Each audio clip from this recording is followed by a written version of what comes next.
Okay, kids, welcome back to the shop. Today we're going to make a fixture slash indexing plate. This is going to be used for making the bottle openers out of rebar and railroad spikes. Currently I use the rotary table. Setting it up on the mill is a big hassle. This is going to streamline the process. The way this is going to work, I'm going to weld a lug on the bottom of the plate at a 30-degree angle. Next, I'm going to weld a piece of flat bar to the plate at a 90-degree angle up to the plate. That is what the spike or the rebar will rest against. Go to the mill and put the whole plate into the vise. Remember, that lug is welded on at a 30-degree angle, so the plate will be at the mill on a 30-degree angle. Real simple. All right, enough yapping. Let's get this thing laid out. I use my protractor and I set it to 30 degrees and just mark the plate. Then I take my tape measure and I find center. I just kind of eyeball center.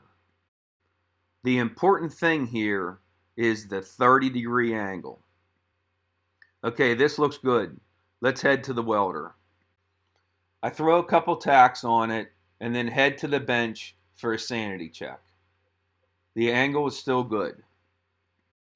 Alright, let's weld this thing solid. My welder's acting up. I don't know why.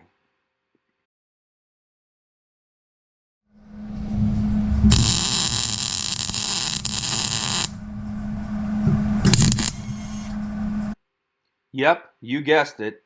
I ran out of wire. Who didn't see that coming? So I put new wire in the machine. Now it's time to weld the stop on. Remember, the stop is 90 degrees to the plate. For some reason, I was too lazy to go back to the welding table. This is a bad idea. A wooden table with paper on it. Oh, the other thing is, my gas cans are under this workbench. Well, there's the first fire. See it?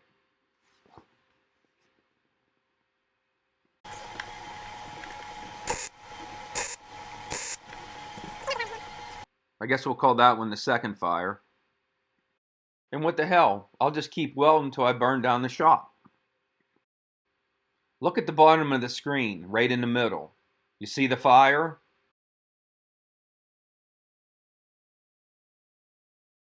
Yes, that is real time. That's how long it took me to notice it was on fire. I'm going to jump ahead a little bit for a quick explanation. After welding it and doing a test, I realized that it would be more usable if I was able to adjust the angle. So what I did was I drilled holes in the top, that's the pivot point, you see it there, and then I drilled a couple more holes in the bottom. So now I turned my fixture plate into an indexing plate. The bolt hole on the left is 35 degrees, and the other bolt hole would be 45 degrees. So I took advantage of the stop being welded on. I drilled the appropriate hole for the 1/4-inch thread and then threaded the hole. I installed the 1/4-inch bolt. Now remember, this is the pivot point, or the center of the circle. I know. I'm actually building a rotary table. I don't want to hear it. Just stick with me here. This process will be a lot easier than setting up the rotary table. Trust me. Alright, let's drill and tap the other end of the stop. Alright, this looks good. Let's work on those hold down clamps. The bolts I'm going to use are 5/16 galvanized. The galvanized is kind of screwing up the threads, and it's hard to thread a nut onto. I'm going to take them to the lathe, and I'm going to chase the threads using my die holder. I chase the threads on all 4 bolts. Notice how I just let the bolt fall out of the chuck. I'm not getting burnt this time. Time to drill the holes in the fixture plate. Remember, this is a 5/16 bolt we are using a letter F drill bit.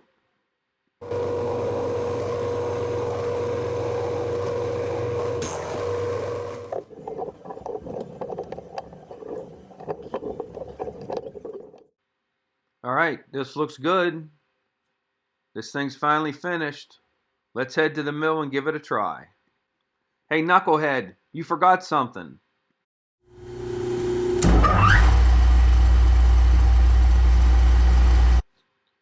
I make the bird's mouth in 2 cuts. This thing's working great. I'll be able to fire out a bunch of these bottle openers.